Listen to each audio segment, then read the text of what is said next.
Hai, selamat datang di channel Reset Journey. Ini adalah konten pertama untuk channel ini. Kenalin, aku Mala. Mulai sekarang dan kedepannya aku akan berbagi cerita tentang proses gimana aku bisa sembuh dari hipertiroid, autoimun, dan GERD melalui proses yang namanya self-healing. Dan gimana proses self-healing itu juga berdampak terhadap pertumbuhan aku secara pribadi. Iya, ternyata self-healing bukan cuma berdampak pada aku bisa survive dari autoimun, hipertiroid, dan GERD, tapi juga gimana itu bisa membuat aku thrive, terus bertumbuh menjadi versi terbaik diri aku, sampai membuat aku mempunyai kehidupan yang jauh lebih berkualitas, sejahtera, dan bahagia. So, buat kamu yang sedang berjuang untuk sembuh dari hipertiroid, autoimun, GERD, atau penyakit yang lain, sini ngumpul, aku akan berbagi cerita gimana caranya aku bisa sembuh dari hipertiroid, autoimun, dan GERD, bahkan juga gimana aku bisa bertumbuh dari autoimun. Semoga cerita yang akan aku bagikan nanti bisa menginspirasi dan memotivasi kamu dalam perjalanan self-healing kamu. So, tonton terus videonya sampai akhir ya, jangan di-skip. Beberapa tahun yang lalu, tepatnya tahun 2020, saat usia aku 31 tahun, aku didiagnosa autoimun hipertiroid. Sebelum diagnosa itu sebenarnya aku sudah merasakan kalau sinyal-sinyal kesehatan aku tuh sudah nggak baik-baik aja. Seperti mudah lelah, mudah cemas, sulit berpikir, kulit kering, pecah-pecah, dan berat badan yang turun drastis.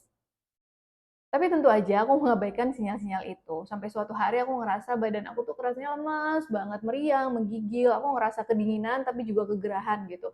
Rasanya nggak nyaman banget sampai aku nggak bisa tidur. Sampai keesokan harinya aku memutuskan untuk pergi ke dokter, periksa gitu. Aku masih berpikir kalau itu tuh ya sakit meriang biasa ya. Tapi ternyata dari hasil observasi dan konsultasi dengan dokter, dokter menduga kalau aku tuh kena hipertiroid gitu. Aku menceritakan part ini penting karena kebanyakan kasus hipertiroid itu tidak terdiagnosa ya, atau terdiagnosa itu pada saat kondisinya tuh sudah di akhir, saat gejalanya tuh udah parah gitu. Jadi aku bisa terdiagnosa di kali pertama aku pergi ke dokter di awal saat gejala aku masih ringan, itu tuh menurut aku sebuah keberuntungan ya. Banyak banget kasus hipertiroid ini yaitu tidak terdiagnosa di awal atau tidak terdiagnosa sama sekali. Seperti kasus mama aku. Jadi dari hasil konsultasi itu dokter juga nanya riwayat kesehatan keluarga aku kan. Nah, mama aku itu punya penyakit jantung kronis ya. Jadi kayak ada gangguan ritme jantung yang udah puluhan tahun gitu. Nah, menurut dokter, dokter tuh menduga kalau sakit jantung mama aku itu bisa jadi karena hipertiroid yang tidak terdiagnosa sampai akhirnya mengakibatkan gangguan ritme jantung gitu. Jadi selain dari hasil observasi dan konsultasi dengan dokter, aku lanjut periksa lab ya untuk ngecek kadar hormon tiroid dan juga autoimun. Karena ternyata hipertiroid itu bisa jadi juga penyebabnya adalah karena habis melahirkan. Nah, di situ kebetulan aku juga memang baru melahirkan ya, baru 6 bulan sejak aku lahiran, aku masih nyusuin. Takutnya bisa jadi mungkin itu hanya dampak hipertiroid aku tuh dampak aku habis melahirkan gitu. Tapi ternyata dari hasil lab itu menunjukkan bahwa aku positif autoimun.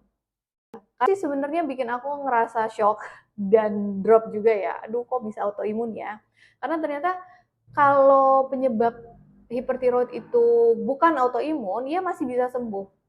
Nggak berapa lama di treatment sebentar itu bisa kembali normal tiroidnya. Tapi kalau penyebabnya autoimun, ya kita sama-sama tahu lah ya, kalau penyakit autoimun itu penyakit yang sampai sekarang ini belum jelas penyebabnya apa dan belum ada obatnya gitu. Belum ada obat yang bisa menyembuhkannya. Adapun obat-obatan yang ada itu ya cuman untuk mengontrol atau menekan gejala yang muncul gitu. Dan yang namanya obat kan pasti ada efek samping yang kalau kita minum atau konsumsi secara berkelanjutan dalam jangka panjang itu bisa jadi justru berdampak terhadap komplikasi kesehatan yang lain gitu. Itu yang terjadi di mama aku soalnya kan. Jadi emang diagnosa autoimun ini di satu sisi bikin aku hopeless ya gitu. Kalau minum obat nanti bisa ada efek sampingnya, nggak diminum juga penyakitnya lebih parah nanti. Jadi emang kayak rasanya tuh si malakama banget tuh. Tapi di satu sisi aku juga nyadar aku nggak punya pilihan lain selain berobat ke dokter. Karena kalau kayak ke mantri atau ke pengobatan alternatif yang kayak dukun gitu-gitu, aku lebih nggak percaya lagi gitu kan. Jadi ya udahlah pasrah dijalanin aja, ya mungkin akan ada keajaiban gitu. Dan ternyata keajaiban itu di kasus aku beneran ada. Keajaiban itu hadir dalam sebuah petunjuk. Petunjuk itu adalah sebuah statement yang menyatakan kalau autoimun itu bukan penyakit yang random yang tiba-tiba muncul, tapi ada sebabnya. Ya, statement itu aja yang menyatakan kalau autoimun adalah penyakit yang ada sebabnya, itu menurut aku adalah sebuah keajaiban karena dia memberikan secerca harapan untuk aku bisa sembuh gitu. Karena kalau ada sebabnya kan berarti kalau sebabnya ditanganin, penyakitnya nggak perlu ada atau bisa disembuhkan gitu loh. Sedangkan selama ini, dokter yang merawat aku aja bilangnya kalau autoimun itu penyakit yang nggak ada sebabnya, atau sebabnya itu nggak jelas gitu. Jadi karena sebabnya nggak jelas, nggak tahu apa, ya nggak bisa ditreatment. Yang ditreatment ya gejala-gejalanya aja gitu. Sedangkan statement ini bilang ada sebabnya, dan sebabnya itu bisa banget ditanganin, dan berarti autoimun itu bisa banget disembuhkan. Loh, kalau kedokteran aja bilang autoimun ini sebabnya nggak jelas, terus ini statement dari mana asalnya?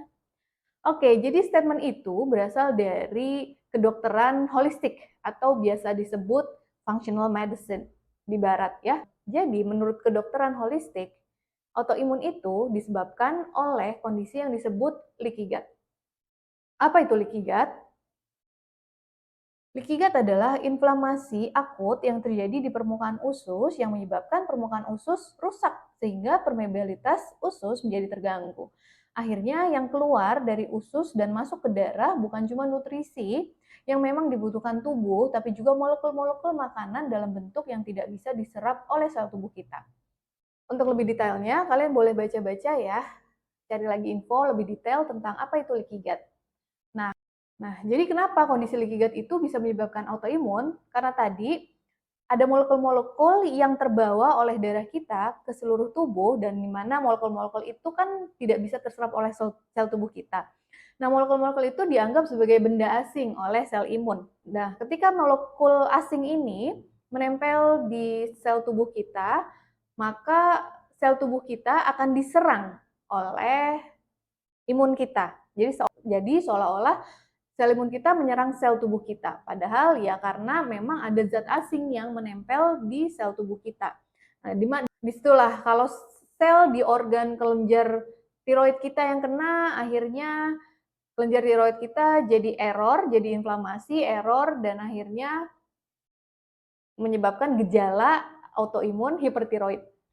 Nah, kalau kenanya misalnya di sendi, jadilah autoimun artritis seperti itu. Nah, itulah kenapa autoimun itu kan spektrumnya luas ya, walaupun gejalanya sebenarnya mirip-mirip aja. Leaky gut sendiri itu penyebabnya adalah pola makan, stres, dan gaya hidup. Kalau kamu mau memahami autoimun dari sudut pandang holistik, kamu bisa baca bukunya Dr. Amy Meyers, judulnya The Thyroid Connection dan The Autoimmune Solution. Dr. Amy Meyers adalah salah satu dokter yang menganut aliran functional medicine. Dokter lain yang juga terkenal dengan pandangan holistiknya tuh ada Dr. Mark Hyman atau di Indonesia ada Dr. Zaidul Akbar. Ya, walaupun pandangan holistik ini belum diakui oleh dunia kedokteran secara umum, tapi menurut aku ini tuh masuk akal. Jadinya aku tertarik untuk belajar lebih dalam lagi, lebih detail, bahkan juga aku praktekin gitu. Karena ya nggak ada salahnya dan nggak ada ruginya juga gitu. Toh aku juga udah hopeless daripada nggak nyoba dan nggak usaha sama sekali. Jadi aku mencoba dan mempraktekkan pendekatan dari sisi holistik ini. Jadi dasar dari pendekatan holistik itu seperti itu ya, melihat sebuah gejala itu bukan penyakitnya, tapi gejala adalah sebuah tanda yang menunjukkan berarti ada kesalahan atau kerusakan metabolisme di dalam tubuh kita. Jadi itu yang perlu kita cari dan kita sembuhin karena itu adalah akarnya. Karena sebenarnya kalau akar masalahnya nggak ada, ya penyakitnya juga nggak ada gitu. Karena tubuh kita ini kan sudah punya kemampuan bawaan untuk menyembuhkan dirinya sendiri. Itulah kenapa dari sudut pandang holistik ini, autoimun itu bukan disembuhkan, tapi di reverse atau dibalik. Nah, gimana cara aku membalik kondisi autoimun ini? Apa sih cara yang aku lakukan? Stay tune ya, aku akan jelasin apa yang aku lakukan untuk membalik kondisi autoimunku. Jadi, langkah awal healing aku adalah mengatasi leaky gut dan merendahkan inflamasi dengan merubah pola makan dan gaya hidup. Merubah pola makan dan gaya hidup ini prosesnya emang nggak instan dan nggak mudah juga, tapi perlahan tapi pasti efeknya tuh berasa banget. Yang pertama, energi aku tuh kerasa banget jauh lebih membaik. Terus yang kedua, kulit aku itu juga terasa lebih halus, lebih lembab. Karena yang selama ini kering, pecah-pecah, itu tuh kerasa banget jadi lebih halus dan lembab tanpa aku pakai lotion-lotion obat-obatan kayak gitu. Yang ketiga, pencernaan aku juga lebih nyaman. Karena hipertiroid itu metabolismenya jadi tinggi banget, aku tuh ngerasa pencernaan aku tuh nggak nyaman. Aku gampang GERD, terus juga gampang banget bolak-balik ke toilet gitu. Gampang banget bolak-balik tuh buang air besar. Nah, semenjak aku ganti pola makan, rubah gaya hidup, itu tuh pencernaan aku kerasa banget lebih baik. Dan menurut aku itulah bedanya antara healing, antara menyembuhkan dan mengobati. Kalau healing itu ada prosesnya, ada yang kita rubah, pola makan, pola hidup, dan prosesnya itu bertahap gitu. Kita ngerasain, kitanya tuh juga berubah gitu. Sedangkan kalau mengobati itu kayak sesuatu yang bersifat lebih pasif gitu. Mengandalkan obat-obatan untuk menyembuhkan gitu, untuk pokoknya gejalanya dihilangkan. Jadi bedanya itu ya. Menurut aku medication is fixing, but healing is transforming. Buat kamu yang sedang berjuang untuk sembuh, yang sedang mengalami masalah kesehatan, baik itu autoimun, GERD, atau penyakit yang lainnya, aku cuma mau bilang sama kamu, semangat ya, kamu pasti bisa sembuh. Percaya sama tubuh kamu, kalau tubuh kamu tuh cerdas, dia punya kemampuan bawaan untuk menyembuhkan dirinya sendiri. Ini tentang kamu. Penyakit ini bukan cuma tentang kita diuji atau tentang penyakit ini muncul, nggak ada sebabnya, nggak tahu dari mana gitu. Penyembuhan atau healing itu bukan cuma menghilangkan rasa sakitnya, rasa tidak nyamannya, menghilangkan penyakitnya, tapi justru proses bagaimana kita menjadikan rasa sakit itu sebagai penuntun kita untuk menemui diri kita sendiri dan bertransformasi. Bisa jadi penyakit ini tuh cara tubuh kita berkomunikasi sama kita. Tubuh kita mau nunjukin kita apa yang perlu kita lepaskan, apa yang perlu kita ubah. So, dengan pengetahuan, kedisiplinan, dan self-love, menurut aku kesembuhan itu mungkin. Aku sudah membuktikannya sendiri.